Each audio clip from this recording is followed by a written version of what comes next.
सीताराम राम राम हरे राम राम राम सीताराम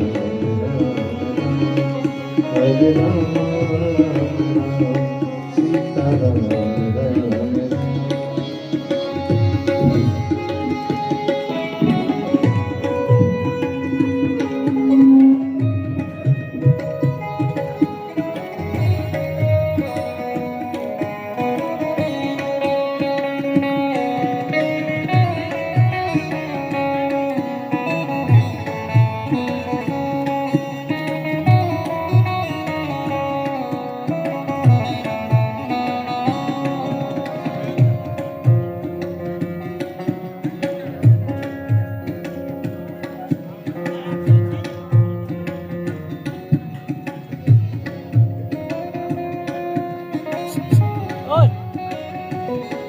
हरे राम राम राम सीताराम राम राम हरे राम राम राम सीताराम राम राम हरे राम राम राम सीताराम राम राम हरे राम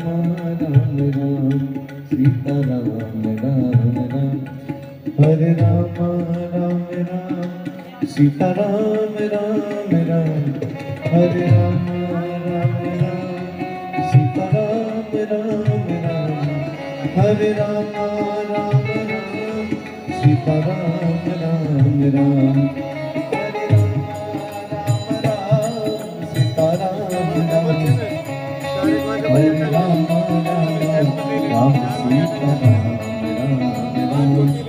हरे राम राम सीताराम राम हरे राम राम सीताराम राम हरे राम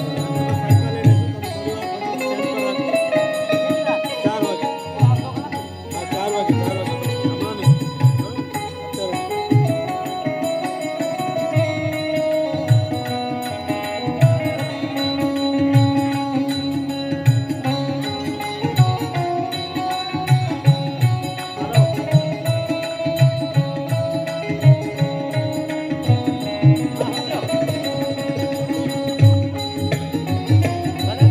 राम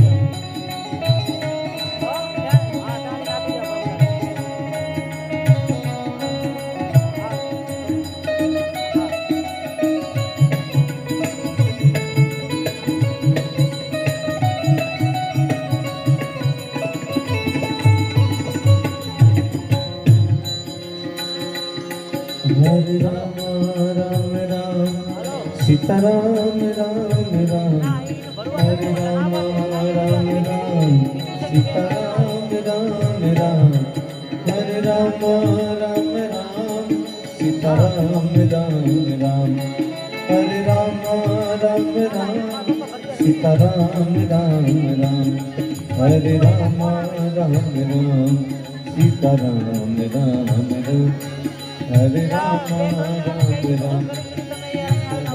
राम राम राम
कोटेश्वर महादेव की जय, ब्रह्मदेव बापानी जय, पादर देवी मात की जय।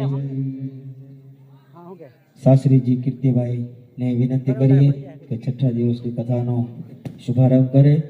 બોલે કોટેશ્વર મહાદેવ કી જય.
શ્રી ગણેશાય નમઃ. સ્વસ્તિ શ્રી શારદાય નમઃ. ઓમ શ્રી સરસ્વત્યે નમઃ. વક્રતુંડ મહાકાય સૂર્યકોટિ સમપ્રભ નિર્વિઘ્नं કુરુ મે દેવ સર્વકાર્યેષુ સર્વદા. યા દેવી સર્વભૂતેષુ મા શાંતિરૂપેણ સંસ્થિતા. નમસ્તસ્યૈ નમસ્તસ્યૈ નમસ્તસ્યૈ નમો નમઃ. શ્રી કૃષ્ણાય વાસુદેવાય हरये परमात्मने प्रणतः क्लेशनाशाय गोविन्दाय नमो नमः। राम रामेति रामेति रमे राम मनोरमे सहस्रनाम तत्तुल्य राम नाम वरानने। मनोजवं मारुततुल्यवेगं जितेन्द्रियं बुद्धिमतां वरिष्ठं वातात्मजं वानरयूथमुख्यं श्रीरामदूतं शरणं प्रपद्ये। ॐ त्र्यम्बकं यजामहे सुगन्धिं पुष्टिवर्धनम् उर्वारुकमिव बन्धना मृत्योर्मोक्षि अमामृतात्। मृत्युञ्जय महादेव त्राहि मां शरणागत। जन्म मृत्यु जरा व्याधि पीडितं कर्म बन्धने। शंभु शरणे पड़ी मागु घड़ी रे घड़ी कष्ट पापो दया करी दर्शन शिवा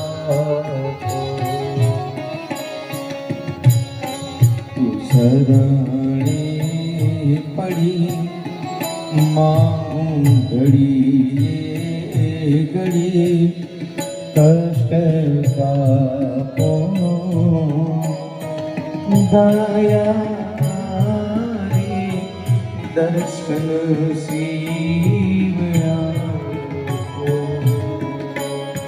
तमे भक्तो ना दुख हरनारा शुभ सौनो सदा करनारा। तमे भक्तो ना दुख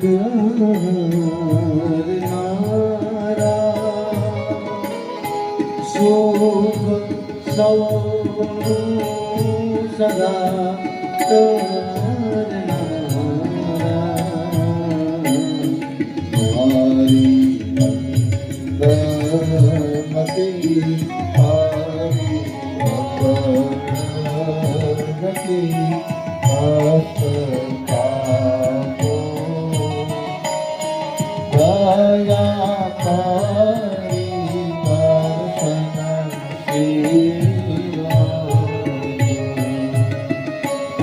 शंभु शरणे पड़ी मागू घड़ी घड़ी कष्ट का पो दया करी शिव दर्शन आपको।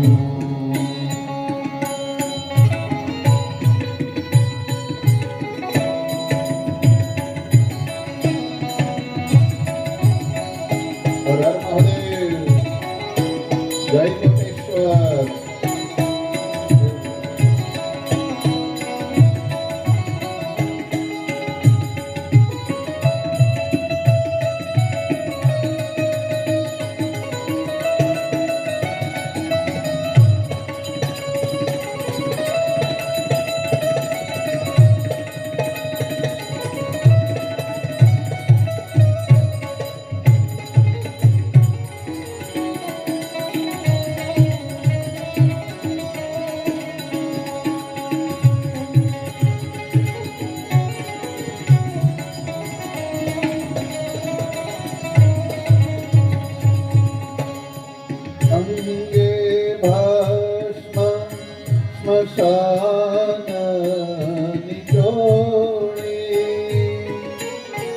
સંગે રાખો સદા ભૂત છોડી અંગે ભસ્મ સ્મશાનની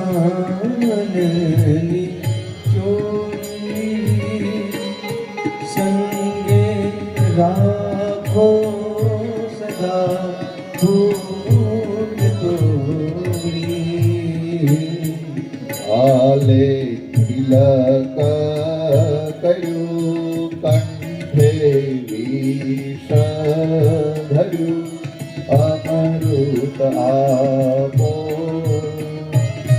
દયા કરી દર્શન શિવાપો શંભુ શરણે પડી માહું ઘડીએ ઘડીએ કષ્ટ કાપો દયા કરી શિવ દર્શન આપો.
મારો ચિતડો ત્યજાવા ચહે છે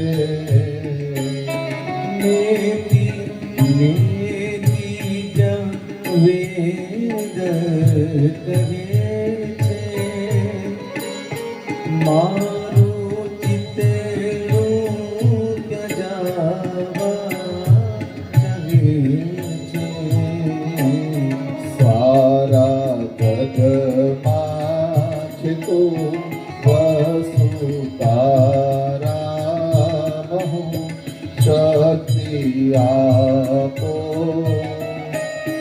દયા કરી દર્શન શિવાપો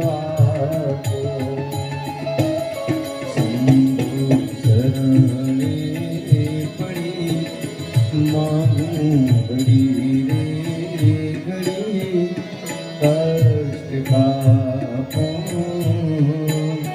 દયા કરી શિવ દર્શન આપો.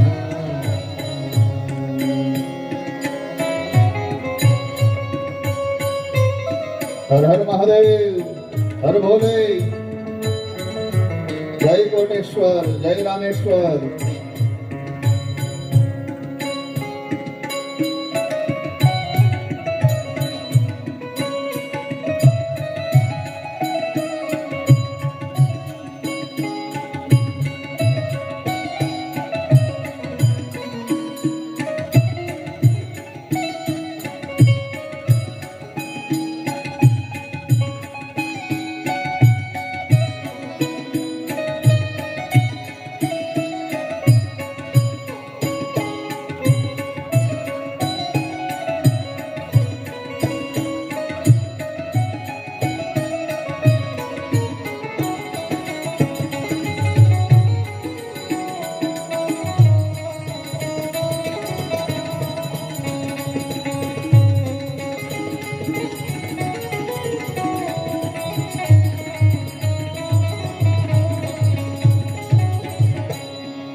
તો એકાલ પંથી પ્રવાસ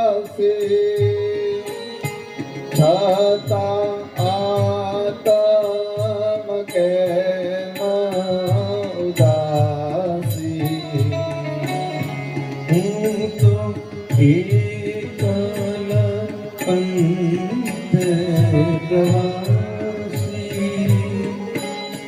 છતાં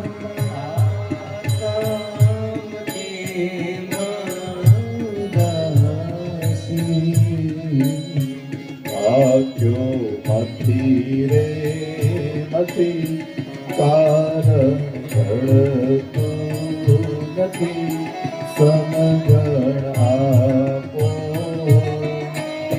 દયા કરી દર્શન શિવાતો શંભુ શરણે પડી માગુ ગળી રે કષ્ટ કાપો દયા કરી શિવ દર્શન આપો દયા કરી શિવ દર્શન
આપો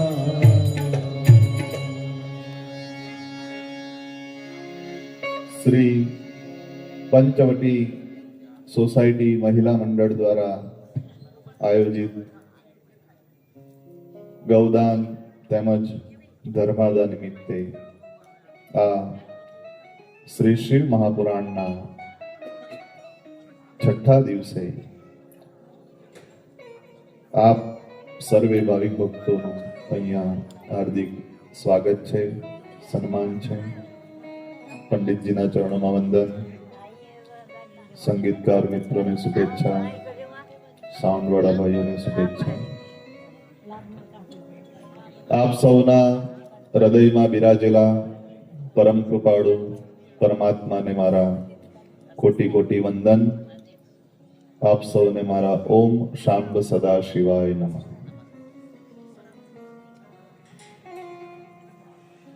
સૌ પ્રથમ આજ ગ્રાઉન્ડમાં થોડા વર્ષ પહેલા ભાગવત કથાનું આયોજન થયું હતું. એના મુખ્ય યજમાન નાથુભાઈ હતા. એ પણ મારા પિતાશ્રીએ ભાગવત કથા કરી હતી. ત્યારબાદ આજ ગ્રાઉન્ડમાં પછીના વર્ષે રામકથા થઈ. એના મુખ્ય યજમાન અમારે મંજીભાઈ હતા. અને ત્યારબાદ શિવ મહાપુરાણ કથાનું પણ આ જ જગ્યા પર આયોજન થયું, જેના યજમાન ભવાનભાઈ છે. યજમાન બનવું એ ખૂબ મોટી વસ્તુ છે, કારણ કે જે સંપૂર્ણ અહીંયા કથા ગવાય, જેટલા પણ ભગવાનના નામ લેવાય, જેટલી પણ અહીં આહુતિ અપાય, જેટલી પણ પૂજાઓ થાય, એ બધું જ ફળ મુખ્ય યજમાનને મળતું હોય છે. એટલે જે પણ કથાના મુખ્ય યજમાન બને, ભગવાનની કૃપા હોય એ જ કથાના યજમાન બની શકે છે. અને હવે તો જે દેવી ભાગવત થવાની છે એમના યજમાનની પણ જાહેરાત થઈ ગઈ છે. હજી એમાં પણ કોઈને યજમાન બનવું હોય તો હજી વધારે બોલી અને એ યજમાન બની શકે છે. એટલે મેદાન ખુલ્લું છે, જેને રમવું હોય એ રમી શકે છે. તો ભગવાન શિવ તે જ કલ્યાણ છે અને આ જીવને શિવ સુધી દોરી જવાનું એક જ સાધન છે અને એ સાધન છે ભગવાન શિવ મહાપુરાણની કથા.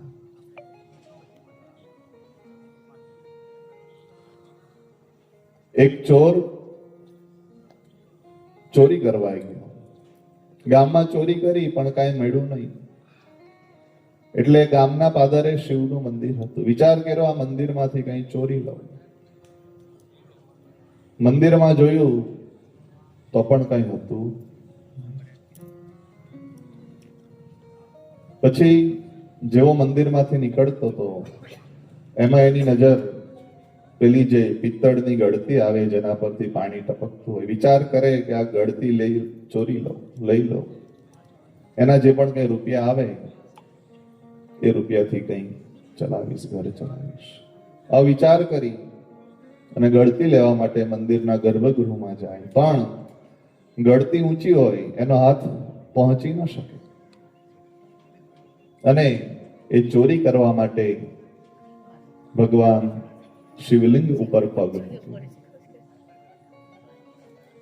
તો પણ એ પહોંચી ન શકે. એટલે આખો પોતે શિવલિંગ ઉપર ચડી જાય અને જેવો એ ચોર શિવલિંગ ઉપર ચડી જાય અને સાક્ષાત ભગવાન શિવ એ શિવલિંગમાંથી પ્રગટ થાય છે. ચોર આમ વિચાર કરતો થઈ ગયો, આશ્ચર્યચકિત થઈ ગયો કે ભગવાન તમે મને દર્શન દીધા, હું તો ચોરી કરવા આવ્યો. ત્યારે ભગવાને કીધું કે મને રાજી કરવા માટે લોકો દૂધ ચડાવે, પાણી ચડાવે, કેળા ચડાવે, ખીર ચડાવે, અબીલ ગુલાલ સિંદૂર ચડાવે, પણ આજે તું આખો મારી પર ચડી ગયો, માટે હું તારી પર ખૂબ પ્રસન્ન છું. એવા છે મારા ભગવાન ભોળાદેવ, જેને ભાવથી તમે જે પણ ધરો, પ્રેમથી જે પણ ધરો એનો સ્વીકાર કરી લે છે. બાકી બીજા બધા દેવતાઓને કઈ કેટલા નિવેદો ચડાવવા પડે, કઈ કેટલી વસ્તુ અર્પણ કરવી પડે, છતાં પણ રાજી થાય કે ન થાય. એટલે આપણે કચ્છ કાઠિયાવાડની અંદર જે નવદંપતિના લગ્ન થયા હોય એને સૌપ્રથમ શિવના મંદિરે લઈ જવામાં આવે દર્શન કરવા માટે. કારણ કે શિવ મંદિરમાં એટલો વૈભવ ન હોય. ભગવાન શિવ હોય, સર્પ હોય અને પાણી ચડાવો એટલે પ્રસન્ન થાય. બાકી વિષ્ણુ ભગવાનના મંદિરે લઈ જાય તો વિષ્ણુ ભગવાને ઘણા આભૂષણો પહેર્યા હોય, કઈ કેટલી વસ્તુઓ પહેરી હોય અને નવદંપતિ જો ત્યાં દર્શન કરવા જાય તો પત્ની તરત જ કહે કે જો ભગવાને કેટલું બધું પહેર્યું છે, લક્ષ્મીજીએ કેટલું બધું પહેર્યું છે, મને પણ આવું લઈ આપો. અને શિવના મંદિરમાં જાય અને ત્યાં ભગવાને જે ગળામાં પહેર્યું હોય એવું આજ સુધી કોઈએ માંગ્યું.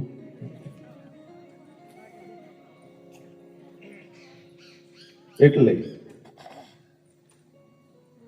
ભગવાનની કથા આવી બધી દિવ્ય છે અને એ શિવ પુરાણની અંદર આપણે પ્રવેશ કરીએ. ગઈકાલે આપણે કથા જોઈ. શેની કથા જોઈ ગઈકાલે? કેટલાને યાદ છે?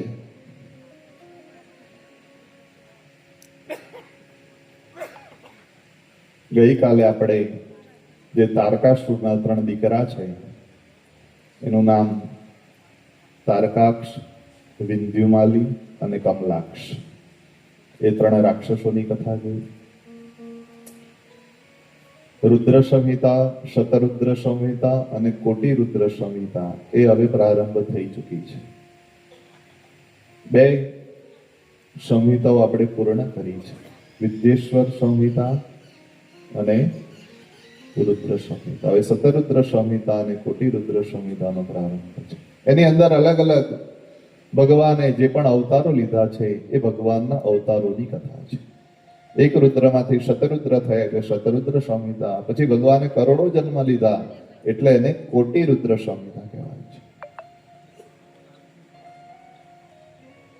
અને એમાં શંખચૂડ અને તુલસીની કથા આગળ આવે છે.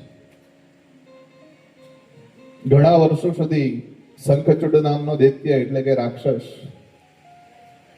એ બ્રહ્માજીનું તપ કરે, બ્રહ્માજી પ્રસન્ન થાય, શંખચૂડને કહે માંગ તને શું જોઈએ? અને શંખચૂડે માંગણી કરી છે કે હે ભગવાન,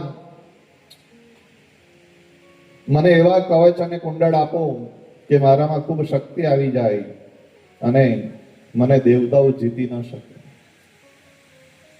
અને બ્રહ્માજીએ કીધું છે તથાસ્તુ.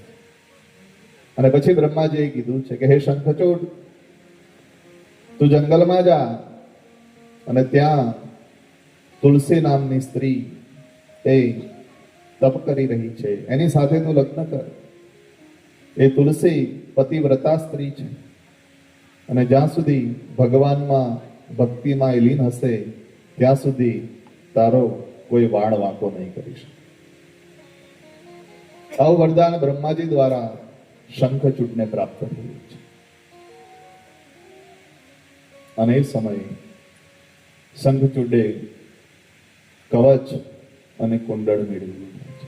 જંગલમાં જાય તુલસીજીની પાસે, તુલસીજી સાથે શંખચૂડ લગ્ન કરે છે અને તુલસી ખૂબ પતિવ્રતા હોય છે, ભગવાનમાં ખૂબ માને. અને શંખચૂડે વરદાન મેળવી લીધા, લગ્ન થઈ ગયું. પછી શંખચૂડ નામનો રાક્ષસ એ બધા દેવતાઓને હેરાન કરવા લાગે છે, પરેશાન કરવા લાગે છે.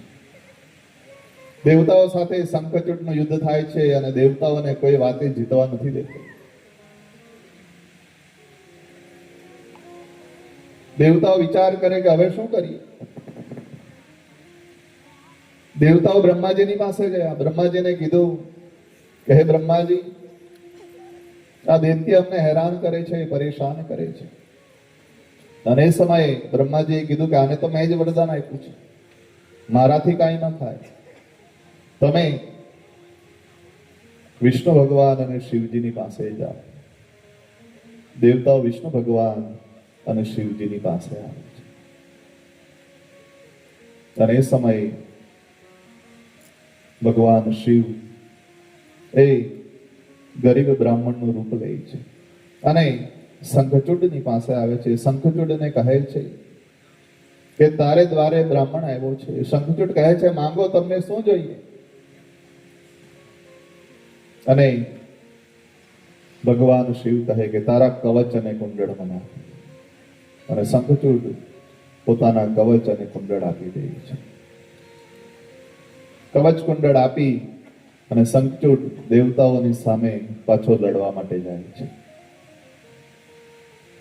દેવતાઓ સામે શંખચૂડ લડતો હોય, આ બાજુ તુલસીજી ભગવાનની ભક્તિમાં લીન હોય છે. એવું વરદાન હોય છે કે જ્યાં સુધી તુલસીજી ભગવાનની ભક્તિ કરે ત્યાં સુધી શંખચૂડને કોઈ વાંધો ના આવે, એને કોઈ હરાવી ના શકે.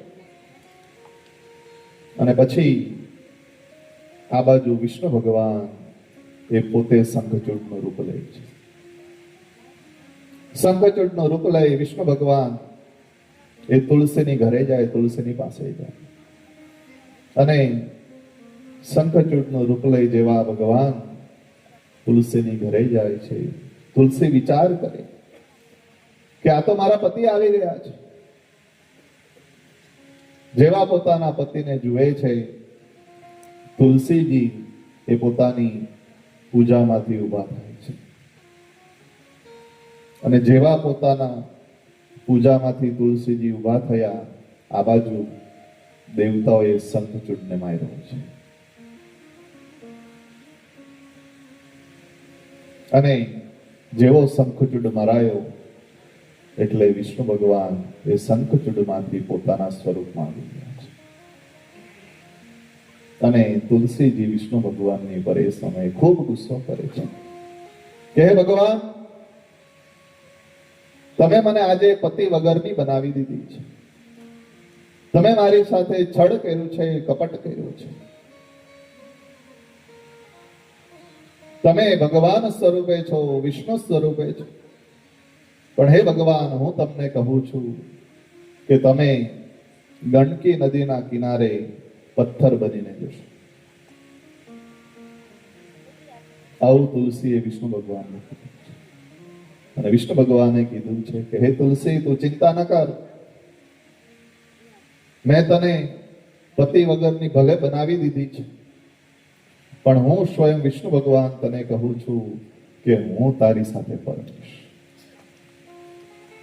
અને એ સમયે તુલસીજીનું નારાયણની સાથે, વિષ્ણુ ભગવાનની સાથે લગ્ન થાય છે.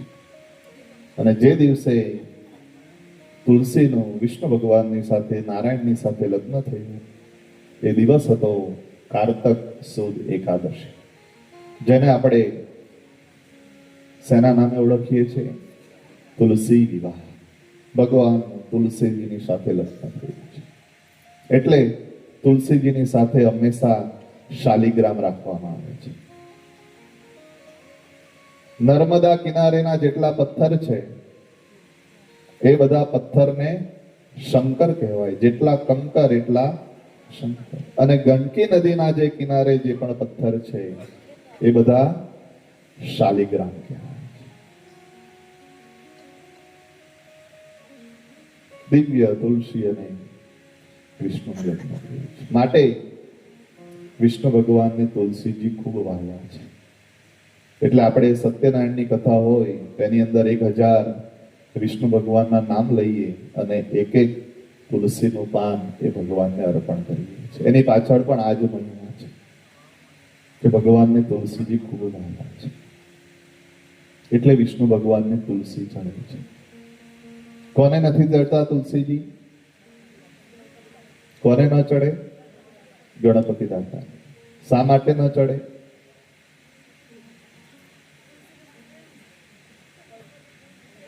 એકવાર ગણપતિ દાદાએ વિચાર કર્યો કે મારે કોઈની સાથે લગ્ન નથી કરવા. અને તુલસી એવું વિચારે કે પરણું તો ગણપતિને જ પરણું. ગણપતિ દાદા ધ્યાનમાં બેઠા અને એમાં તુલસીજી આવ્યા અને ગણપતિને કીધું કે હે ગણપતિ, તમે મારી સાથે લગ્ન કરો, પરણો.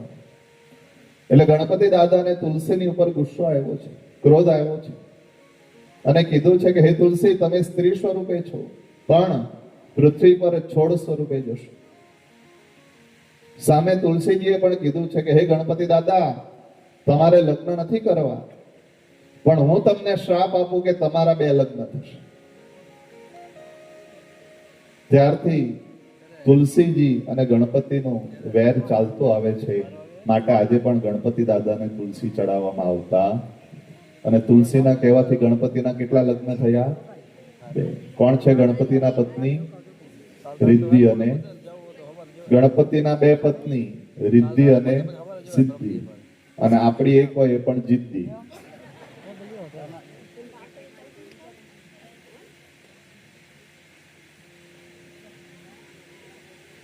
આ તો ખાલી વિનોદ કરું છું, બાકી તો તે દિવસે જ કીધું હતું, નારીને નિંદશો નહીં, નારી રતનની ખાણ, નારીથી નર ઉપજે ધ્રુવ અને પ્રહલાદ સમાન.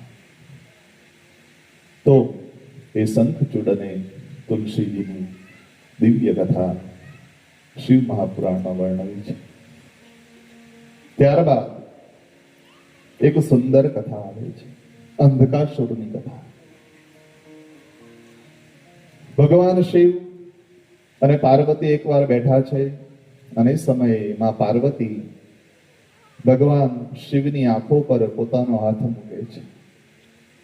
બધે અંધારું થઈ જાય છે, અંધારપટ છવાઈ જાય છે અને એ સમયે ભગવાન શિવના નેત્રમાંથી એક શ્વેત બિંદુ નીચે પડે છે અને એમાંથી એક પુત્રની ઉત્પત્તિ થાય છે. અંધારામાં ઉત્પન્ન થયો છે એટલે એનું નામ અંધક રાખવામાં આવે છે. અને બીજી તરફ હિરણ્યકશિપુનો ભાઈ, એનું નામ છે હિરણાક્ષ. એ વર્ષો સુધી ભગવાન શિવનો તપ કરે, ભગવાન શિવને પ્રસન્ન કરે. ભગવાન શિવ કહે, માંગ, તને શું જોઈએ? અને હિરણાક્ષ કહે છે કે ભગવાન, મારે ત્યાં કોઈ પુત્ર નથી, તમે મને પુત્ર આપો. અને એ સમયે ભગવાન શિવે કીધું છે કે તારા નસીબમાં પુત્ર સુખ લખાયું નથી, એટલે તને તારો પોતાનો પુત્ર ન થશે, પણ મારી પાસે એક અંધક નામનો દીકરો છે, એ હું તને આપું છું. અને ભગવાન શિવે અંધકને હિરણાક્ષને આપ્યો છે. અને પછી એ હિરણાક્ષ નામનો રાક્ષસ દૈત્ય એ અંધકની મદદ લઈ અને બધા દેવતાઓને હેરાન કરવા. એ હિરણાક્ષ આખી પૃથ્વીને રસાતલમાં એટલે કે પાતાળમાં લઈ ગયો છે. અને પછી કથા તમે જાણો છો કે વિષ્ણુ ભગવાને વરાહ સ્વરૂપ લીધું છે. વરાહ સ્વરૂપ લઈ વિષ્ણુ ભગવાન પાતાળમાં ગયા છે, હિરણાક્ષ નામના રાક્ષસને ત્યાં માર્યો છે અને પૃથ્વીને પાછા ધરામાં લઈ આવ્યા છે. માટે આપણે પેલી 10 અવતારની આરતી આવે એની અંદર ગાતા હોઈએ. શું ગાઈએ? ત્રીજે હિરણાક્ષ બળ ભૂપદમતુ પૃથ્વીનો પાપી પ્રભુ દમતો પૃથ્વીનો પાપી લાડ ગ્રહીલા વ્યાવહારાસુર લાડ ગ્રહીલા વ્યાવહારાસુર અવની સ્થિર સ્થાતી જય દેવ જય દેવ જય દેવ જય દેવ. ત્રીજે હિરણાક્ષ બળ ભૂપ દમતો પૃથ્વીનો પાપી. પૃથ્વી પર દમન કરી હિરણાક્ષ પૃથ્વીને રસાતલમાં લઈ જાય અને વિષ્ણુ ભગવાન વરાહ સ્વરૂપ લઈ અને પૃથ્વીને પાછી બહાર કાઢે છે. હિરણાક્ષને વિષ્ણુ ભગવાન ત્યાં મારે છે. અને આ બાજુ એ અંધક નામનો રાક્ષસ એ વિચાર કરે કે હવે મારે મારા પિતાજીનો બદલો લેવો છે. એટલે અંધક અહીંયા શુક્રાચાર્યનું તપ કરે છે. શુક્રાચાર્ય દૈત્યોના ગુરુ છે. દૈત્ય એટલે કે રાક્ષસ, અસુર. અસુરના ગુરુ કોણ છે? શુક્રાચાર્ય. એ અંધક શુક્રાચાર્યનું તપ કરે. શુક્રાચાર્યને કહે કે હે શુક્રાચાર્ય છે, તમે મારી મદદ કરો, મારે મારા પિતાજીનો બદલો લેવો છે. એટલે શુક્રાચાર્ય એ અંધકની મદદ કરે છે. અને અંધક પાછો બધા દેવતાઓને હેરાન કરે છે, પરેશાન કરે છે, કષ્ટ આપે છે, પીડા આપે છે, યુદ્ધ કરે છે, દેવતાઓને મારે છે. અને પછી બધા દેવતાઓ, દેવાધિદેવ મહાદેવ ભગવાન શિવની પાસે જાય છે. ભગવાન શિવને પ્રાર્થના કરે છે કે હે ભગવાન, આ અંધક શુક્રાચાર્યની મદદ લઈ અને અમને પીડા આપે છે. તમે કંઈક એવો રસ્તો કરો કે અંધકની પીડાથી અમે દૂર થઈ. અને ભગવાન શિવે અહીં ખૂબ સુંદર લીલા કરી છે. સાંભળજો મિત્રો, હવેની કથા ઘણી સુંદર છે. ભગવાન શિવ દેવતાઓની મદદ કરવા માટે આવે છે અને ભગવાન શિવે એવી લીલા કરી છે કે ભગવાન શિવ એ શુક્રાચાર્યને આખા ગળી ગયા છે, પોતાના પેટમાં ઉતારી દીધો છે. અને આ બાજુ દેવતાઓએ અંધકને મારી નાખ્યો. પણ જેવા ભગવાન શિવે શુક્રાચાર્યને ગળ્યા છે અને શુક્રાચાર્ય એમને સત્ય સમજાવે છે. અને શુક્રાચાર્યજી ભગવાનના પેટની અંદર એ ભગવાનની સ્તુતિ કરે છે. કઈ સ્તુતિ કરે છે? ઓમ ત્રંબકમ યજામહે સુગંધિમ પુષ્ટિવર્ધનમ ઉર્વારુકમિવ બંધના મૃત્યોર્મોક્ષીયમામૃતા.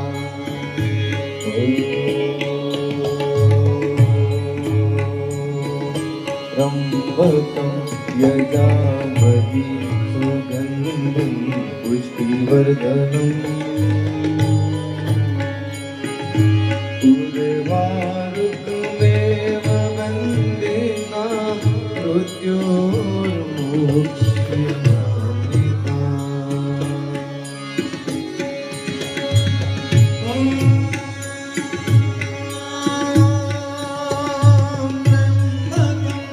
यजामहे सुगन्धिं पुष्टिवर्धनम् उर्वारुकमेव वन्देना मृत्योर्मोक्षीयमामृता.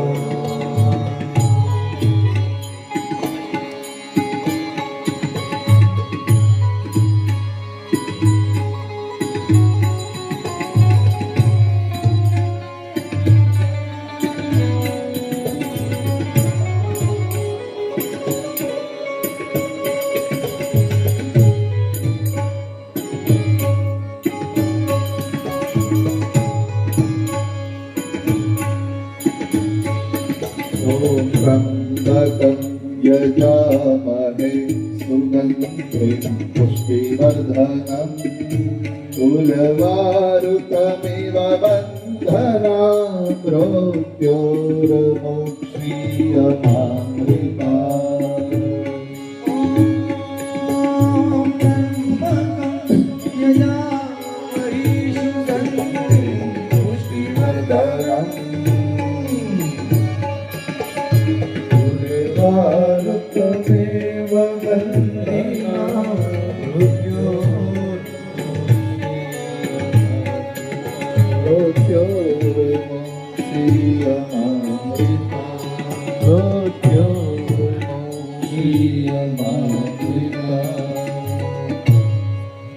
સુંદર સ્તુતિ, સુંદર શ્લોક, સુંદર મંત્ર ભગવાન. એનો અર્થ શિવ પુરાણની અંદર અહીંયા સમજાવવામાં આવ્યો છે. આપણે બોલીએ છીએ ઓમ ત્રંબકમ યજામહે સુગંધિમ પુષ્ટિવર્ધનમ ઉર્વારુકમિવ બંધનાત મૃત્યોર્મોક્ષીયમામૃતા. હે ત્રંબકમ. ત્રંબકમ એટલે જેની પાસે 3 ગુણો છે. કયા કયા 3 ગુણો? રજોગુણ, સતોગુણ અને તમોગુણ. હે ત્રંબકમ યજામહે, હે 3 ગુણો વાળા દેવ, અમે તારું યજન કરીએ છીએ. યજામહે ત્રંબકમ યજામહે સુગંધિમ પુષ્ટિવર્ધનમ. જેમ ચંદનની સુગંધ ચારેકોર પ્રસરતી હોય, સારો સ્પ્રે લગાવીએ તો એની સુગંધ ચારેકોર પ્રસરતી હોય, એવી રીતે હે ત્રંબકમ યજામહે સુગંધિમ પુષ્ટિવર્ધનમ, અમે તારી પૂજા કરીએ છીએ, યજન કરીએ છીએ, માટે અમારી સુગંધ તું ચારેય બાજુ, બધી બાજુ ફેલાય છે. સુગંધિમ પુષ્ટિવર્ધનમ. અને પછી કીધું છે ઉર્વારુકમિવ બંધનાત મૃત્યોર્મોક્ષીયમામૃતા. ઉર્વારુકમિવ બંધનાત એનો મતલબ થાય છે ચીબડું પાકી જાય પછી એ ચીબડું વેલાને આપોઆપ છોડી દે છે. બાકી ચીબડું કાચું હોય અને તમે ખેંચો તો ચીબડું વેલાથી કઈ વેગળું થાય નહીં, એ તો વેલાની સાથે તૂટે. તરબૂચ લઈ લો, તરબૂચ પણ કાચું હોય અને તમે એને તોડો તો એ વેલાની સાથે તૂટે, પણ તરબૂચ કદાચ પાકી જાય તો એને વેલાથી છોડવું ન પડે, એ વેલાથી આપોઆપ છૂટી જાય છે. બંને ઉદાહરણો શિવ પુરાણમાં કીધા છે, એટલે બંને આ ફળના નામ લઉં છું. આધાર શિવ પુરાણ છે, વાંચી લેજો પંડિતજી. ઉર્વારુકમિવ બંધનાત મૃત્યુર્મોક્ષ્યમામૃતમ. જેમ ચીબડું પાકી જાય, તરબૂચ પાકી જાય અને વેલાથી વેગળું થઈ જાય, એવી જ રીતે મૃત્યુર્મોક્ષ્યમામૃતમ. હે ભગવાન, અમે પણ આ મૃત્યુથી એવી રીતે અલગ થઈ જઈએ અને અમે મોક્ષને પામીશું. આ મંત્રનો અર્થ થાય છે. ઓમ ત્રંબકમ યજામહે સુગંધિમ પુષ્ટિવર્ધનમ ઉર્વારુકમિવ બંધનાત મૃત્યુર્મોક્ષ્યમામૃતમ. અને પછી શુક્રાચાર્યએ ભગવાનનું આવી સ્તુતિ કરી અને શિવ પુરાણમાં તો એમ કીધું છે કે 5 લાખ પંચામૃતના દળિયા શુક્રાચાર્યએ ભગવાનની ઉપર ચડાવ્યા છે. કેટલા દળિયા ચડાવ્યા? 5 લાખ. ને આપણે તો એક દળિયો ચડાવીએ તો એમ થાય કે ઓહો, આપણે તો શું ને શું કરીએ. 20 રૂપિયાનું નારિયેળ મંદિરમાં ચડાવીએ અને ભગવાનની પાસે 10-15 વસ્તુ માંગી લઈએ. છોકરો પહેલા નંબરે પાસ થઈ જાય, બાજુવાળા હેરાન કરે, ઠેકાણે પડી જાય, કેસ ચાલે, અમારા ફેવરમાં આવી જાય. વિચાર કરો, નારિયેળનો બનાવનારો કોણ છે? નારિયેળ કોણે બનાવ્યું છે? ભગવાન. એને તમારા અને મારા નારિયેળની જરૂર ખરી? જરૂર ખરી, પણ કેવા નારિયેળની? કે ભગવાન, આ બધું તારું છે અને અમે તને અર્પણ કરીએ છીએ, એવા નિસ્વાર્થ નારિયેળની ભગવાનની જરૂર છે. બાકી તમારી ઘરે અને મારી ઘરે શું ખૂટે છે એ બધી જ ભગવાનને ખબર છે. એક બેન ચોકલેટ વેચતા હતા, એટલે એક દીકરી ત્યાં ચોકલેટ લેવા માટે આવી. એટલે પેલી બહેને કીધું કે દીકરી, તું જ મુઠ્ઠો ભરીને ચોકલેટ લઈ લે, તારે જેટલી જોઈએ એટલી. એટલે પેલી દીકરીએ કીધું નહીં બેન, તમે મને આપો. પણ પેલા બેને કીધું તું લઈ લે. પેલી દીકરી કે તમે જ આપો. એટલે બેન કે એવું શા માટે? ત્યારે પેલી દીકરીએ કીધું કે બેન, હું મારી રીતે મુઠ્ઠો ભરીને લઈશ ને તો મારો મુઠ્ઠો નાનો છે, મને ઓછી ચોકલેટ આવશે. અને તમે મોટા છો, તમે મુઠ્ઠો ભરીને આપશો ને તો મારી પાસે વધારે ચોકલેટ આવશે. એમ ભગવાનના મંદિરે જાઓ ને ભગવાનને પ્રાર્થના કરો ને, ત્યારે એમ કહેવાનું કે ભગવાન, તારી ઈચ્છા હોય આપજે. આપણે કદાચ 10-15 લાખ માંગતા હોય અને એને 10-15 કરોડ આપવા હોય તો આપણને શું ખબર?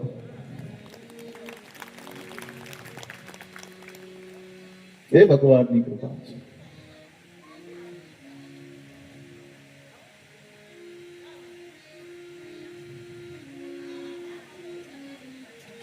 એક ભાઈ ગાડી લઈને નીકળ્યો, નવી ગાડી લઈને.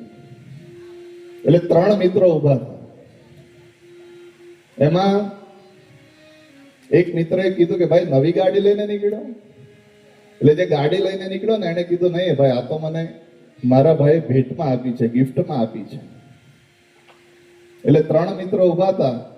એમાં એક મિત્રએ વિચાર કર્યો મનમાં અને કીધું કે આવી ગાડી મારે હોય તો કેટલું સારું. એટલે બીજા ભાઈ વિચાર કર્યો અને એને કીધું કે મારે આવો ભાઈ હોય તો કેવું સારું, મને ગાડી આપે. અને ત્રીજાએ એવો વિચાર કર્યો કે હું આવો ભાઈ બનું તો કેવું સારું, હું મારા ભાઈને નવી ગાડી આપું. વિચારમાં ફરક છે.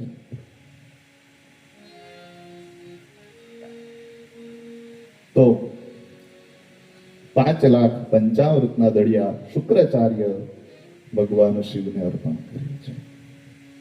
અને ભગવાન શિવ એ શુક્રાચાર્યની પર રાજી થાય છે અને કાશીની અંદર શુક્રેશ્વર લિંગ તરીકે ભગવાન ત્યાં પોતાનું સ્થાન લે છે. અને એક શુક્રકૂપ એટલે કે શુક્રનો કૂવો પણ ત્યાં બનાવવામાં આવે છે. એને શુક્રકૂપ નામ આપ્યું છે. આજે પણ એ શુક્રેશ્વર લિંગ કાશીની અંદર છે અને ત્યાં બાજુમાં કૂવો પણ છે. જે પણ દંપતીને સંતાન ન હોય, જેમને પુત્ર પુત્રીની પ્રાપ્તિ કરવી હોય, સંતાન વગરના જે દંપતી હોય આજે પણ એ કૂવામાંથી જળ લઈ અને ભગવાન શુક્રેશ્વરને ચડાવે તો એને ત્યાં સંતાનની પ્રાપ્તિ થાય છે, એવું કહેવામાં આવ્યું છે. તો એ ભગવાન શુક્રેશ્વર સ્વરૂપે ત્યાં સ્થાન. ત્યારબાદ બાણાસુરની કથા આવે છે,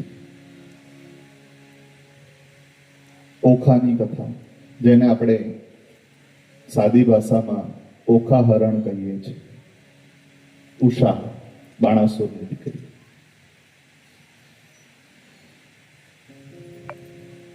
હિરણ્યકશિપુનો દીકરો જેનું નામ છે પ્રહલાદ. પ્રહલાદનો દીકરો એનું નામ છે વિરોચન. વિરોચનનો દીકરો જેનું નામ છે બલિ મહારાજ. બલિ મહારાજના દીકરા એનું નામ બાણાસુર અને બાણાસુરની દીકરી એનું નામ છે ઉષા. આ આખો એનો પરિવાર છે. જ્યારે ભગવાન કૃષ્ણ વામન રૂપે જ્યારે બલિ મહારાજને ત્યાં આવે છે અને બલિ મહારાજને કહે છે કે મને 3 ડગલા જમીન આપો. અને એ સમયે બલિ મહારાજના માતૃશ્રી ત્યાં આવે છે અને બલિ મહારાજના મમ્મી એમ કહે છે, મિત્રો સાંભળજો, ભલા હુઆ મેં ના ગઈ વિરોચન કે સાથ. એ સમય એવો જમાનો હતો કે પતિ મરી જાય તો સાથે પત્ની પણ સતી થાય, પત્ની પણ મૃત્યુ પામે. પણ જ્યારે વિરોચન મૃત્યુ પામ્યો ત્યારે એના પત્ની કઈ સતી નહોતા થયા. અને જ્યારે આજે ભગવાન બલિની પાસે હાથ લંબાવે છે એ સમયે બલિના મમ્મી વિરોચનના પત્ની કહે છે કે ભલા હુઆ મેં ના ગઈ વિરોચન કે સાથ, મેરે સપૂત ऐसे ભયે કે હરી પસારે હાથ. મારા દીકરા આજે એવા થયા કે ભગવાન એની ઘરે આજે માંગવા આવ્યો છે. સારું થયું વિરોચનની સાથે ન ગઈ, બાકી આ દિવસ હું ક્યારે જોત.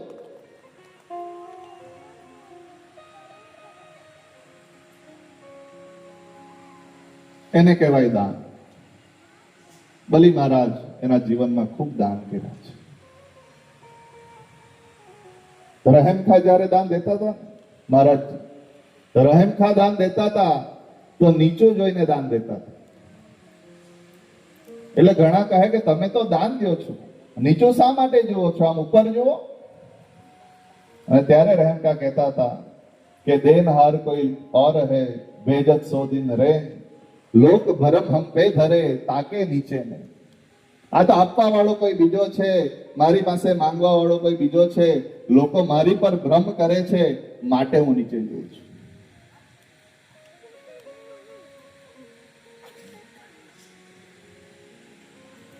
સૂર્ય ભગવાન પોતે સળગે અને બીજાને શું આપે? પ્રકાશ આપે, રોશની. અગરબત્તી ધૂપ એ પોતે સળગે અને બીજાને શું આપે? સુગંધ. સૂર્ય ભગવાન પોતે સળગે, પ્રકાશ આપે. અગરબત્તી ધૂપ પોતે સળગે, સુગંધ આપે. આપણે કોઈ દિવસ સળગીએ કોઈના માટે? આપણે પણ સળગીએ. ક્યારે સળગીએ ખબર? બાજુવાળા વધારે કમાતા થઈ જાય તો આપણે અંદરથી સળગીએ.